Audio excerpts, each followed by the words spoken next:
Kimlarga va qaysi yo'nalishdagi bizneslarga moliyachi kerak? So'ravering, men javob beraman.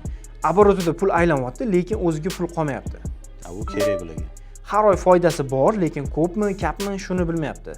Hisob-kitob yuritish kerak, bularga обязательно kerak. Marjasi 50% dan yuqori xizmat ko'rsatish bizneslarida. Bular shunaqa puli ko'p bo'ladi, shart emas bularga. Biznesi rivojlanyapti, lekin tizimlashmagan. Bularga kerak. Sherikchilikda ish boshlaganlarga. Bular agar moliyachi olib hisob-kitob qilmasa, buzilib ketadi sherikchiligi. Investitsiya, bank, kredit olmoqchi bo'lganlarda. Bularga juda kerak. Hisob-kitob yuritishga vaqt topa olmayotganlar. Kichkina bo'lsa shart emas, kattalashganda kerak bo'ladi. Nasiya biznesidagilarga. Bularga juda zarur.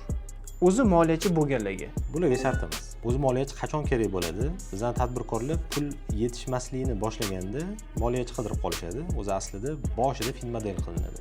Ya'ni siz agar 3-4-5 yilda kattalashishni reja qilgan bo'lsangiz, moliyachini boshidan shtatingizga olib qo'yishingiz shart. Biznesni tizimlashtirish va moliyaga oid foydali ma'lumotlarni o'tkazib yubormaslik uchun sahifamga obuna bo'ling.